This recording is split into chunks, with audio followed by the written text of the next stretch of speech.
8 मार्च सर्व महिलांना जागतिक महिला दिनाच्या मनपूर्वक हार्दिक शुभेच्छा। आज आपण बहुजन विकास आघाडी या परिवारात पक्षप्रवेश करतोय आणि तुम्ही सगळ्या इकडे मोठ्या संख्येने उपस्थित राहिला त्याबद्दल सगळ्यांचे मनपूर्वक धन्यवाद व्यक्त करतो। का जागतिक महिला दिन व्यासपीठावर उपस्थित आपले आदरणीय उच्च शिक्षित माजी आमदार क्षितिज दादा, आपले महापौर अजू दादा, त्याचप्रमाणे विलासचंद्रभाई डीके पाटील असतील, गजानंद असतील, आपले नगरसेवक 12 नंबर वॉर्डचे नगरसेवक असतील, आपले उपमहापौर नोबी साहेब आहेत, सर्व सन्माननीय व्यासपीठ, सर्व मान्यवर, आज इतकं मोठं व्यासपीठ सगळं अनुभवी दिग्गज मातब्बर राजकारणी आहेत आणि त्यांच्यासमोर आज मी बोलतोय तर मला शब्द सुचत नाहीये, पण माझ्या विवेकजी पटेल जे तुमचे त्याप्रमाणे मी करू शकतो माझ्या मनापासून व्यक्त करतो। खरं म्हणजे बहुजन विकास आघाडीमध्ये पक्षप्रवेश करण्याचा या परिवारामध्ये येण्याचा जो निर्णय घेतला तो फार विचारांनी निर्णय घेतला। गेले 2 महिने विचार करून हा निर्णय मी आज घेतलेला आहे।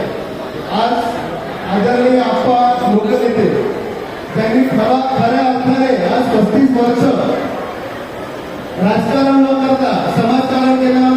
मंत्रिपदाची आप्पाला संधी असतानाही आप्पांनी मंत्रिपद न घेता फक्त आणि फक्त तालुक्याचा विकास करण्यासाठी आपल्याला पाणी पाहिजे म्हणून मंत्रिपद नाकारला।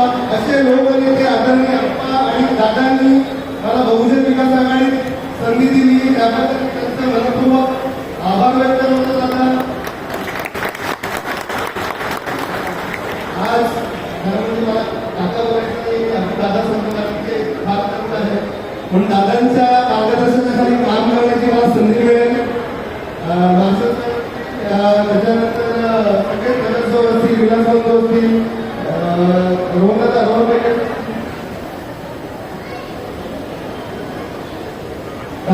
काही माजी नगराध्यक्षाच्या ताई आहेत त्याच्या मी नेहमीच कॉन्टॅक्टमध्ये असतो, म्हणजे आमचं बोलणं पण असायचं नेहमीच की ताई कशा प्रकारे आपण समाजासाठी काम केलं पाहिजे। अशा ताई असतील, ह्या सगळ्यांच्या मार्गदर्शनाखाली आज हा पक्षप्रवेश आपण करतोय, पक्षप्रवेश केलेला आहे। मला आपणबद्दल एक सगळ्यात आवडलेली गोष्ट कोणती असेल तर आपण कोणत्या कार्यकर्त्याला कधी भेदभाव नाही केला।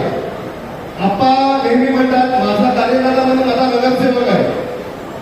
आप्पा तुमच्या जवळ असणारा माणूस असं कधी म्हणजे आप्पांच्या जवळ आहे, माझ्या जवळ ऑफिसला होतो म्हणून तू माझ्या जवळचा असं कधीच नाही। जो कार्यकर्ता आप्पांचे नेहमीचे शब्द आहे की पहिला माझा कार्यकर्ता, आणि कार्यकर्त्यांचा जो मानसन्मान आपण इतकी वर्ष केला म्हणजे आप्पांनी तर आप्पांचं इतक्या वर्षात म्हणजे आता आलेली 5-6 आप्पाला भेटलो। आप्पांचं जेव्हा जवळून मी बघितलं तेव्हा मला खरं आप्पा काय आहे ते कळलं की आप्पांचा जो शब्द आहे ही काळ्या दगडावरची रेघ आहे, म्हणजे आप्पांनी दिलेला शब्द आप्पा पूर्ण करतातच। म्हणजे आपण आज अनेक वर्ष आप्पा म्हणून आदरणीय इंटरव्ह्यूपासून याला समजवून आता काही आप्पा नवीन तयार झालेले आहेत। आज आप्पांच्या मार्गदर्शनाखाली आप्पांनी जी 30 वर्ष 35 वर्ष बहुजन विकास आघाडी सत्ता आहे त्याच्यामध्ये पाणी असतील, रस्ते असतील, गटार असतील, म्हणजे आपण जर मुंबई महानगरपालिकेची तुलना केली तर मुंबई महानगरपालिकेच्या तुलनेत आपली वसई महानगरपालिका निश्चितच उजवी ठरली, कारण की त्या महानगरपालिकेला किती वर्ष होऊन सुद्धा तिकडे आज कितीतरी कामं पेंडिंग आहे। पण त्या मानाने जर आपण कंपॅरिझन केलं तर आपली वसई महानगरपालिका जी आहे ती नक्कीच सगळ्या कामामध्ये सज्ज आहे।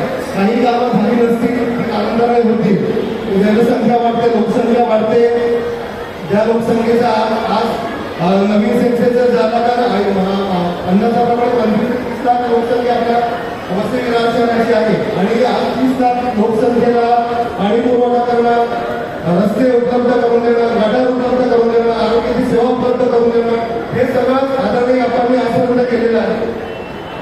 आज स्पोर्ट्स कॉम्प्लेक्स जे दादांच्या मार्गदर्शनाखाली होते त्याच्यामुळे नवीन तरुणांना खूप चांगल्या संधी उपलब्ध तिथे होतील। भव्य असं स्पोर्ट्स कॉम्प्लेक्स शहरामध्ये साकारत आहे, त्याच्यामुळे दादांचं जे विजन आहे आजपर्यंत दादांनी काही कॉन्सेप्ट मांडलेले आहेत ते जर एक जणांना पूर्ण झाले तर नक्कीच वसई विराराचा चेहरा हा आपल्याला वेगळा बघायला मिळेल. आजचं जे वसई विरार आहे ते कालांतराने वसई विरार खूप वेगळं झालेलं असेल. क्लस्टर डेव्हलपमेंट सारख्या योजना आता आलेल्या आहेत आणि दादा त्यांचा पाठपुरावा करतात, आपल्या अजितदादा असतील त्यांचा पाठपुरावा करतात आणि नक्कीच सगळ्यांना चांगल्या दर्जाची घरं पण एका काळात उपलब्ध होतील. आजपर्यंत बहुजन सत्ता असताना, बहुजन विकासाकडे सत्ता असताना कधीच कोणाच्या घरावर अधिक निष्कासन कारवाई झालेलीच नव्हती. पण काही गैरसमज निर्माण करून, लोकांना मिसलिडिंग करून, लोकांनी दिशाभूल करून सत्तेधाऱ्याने एक चुकीचा संदेश तरी पसरवला. आज कोविड काळात जर आपण विचार केला तर जुन्नरी ट्रस्ट, जुन्नरी मंदिर ट्रस्ट असेल, विवाह कॉलेज असेल, यांच्यामार्फत पूर्ण वसई विरारला खिचडीचं वाटप करण्यात आलं. पण काही लोकांनी एक 50 किलो खिचडीसाठी 5 किलोच्या लिस्ट तयार केली. पत्रकारांना माहिती नसेल सगळा विषय, पण बहुजन विकास आघाडी, जुन्नरी मंदिर ट्रस्ट आणि विवाह कॉलेजच्या मार्फत जे अन्नदान झालं आणि वसई विरारची कोविड काळात सेवा झाली ती खूप सेवा झाली. आज युवा नेतृत्व म्हणून आपल्या आदरणीय दादा जे आहेत त्यांनी काही चांगल्या संकल्पना आपल्या शहरासमोर मांडल्या. आज दादाच्या वाढदिवसाच्या दिवशी तत्कालीन मुख्यमंत्री आदरणीय शिंदे साहेबांनी 25 करोड रुपयाचा निधी पण दिला. दादाने वेळोवेळी पाठपुरावा केला. पण दादा आपले एक चुकी होते, आपण आजपर्यंत इतकी कामं केली पण दादा आपण त्याचं कधीच मार्केटिंग केलं नाही.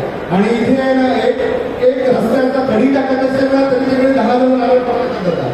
आपण इतकी कामं केली म्हणजे लोकांना पोचवली जातात. आज मी जास्त काही बोलणार नाही.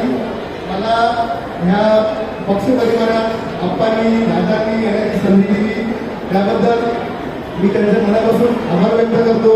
आणि बहुजन विकासाकडे एक निष्ठावंत कार्यकर्ता म्हणून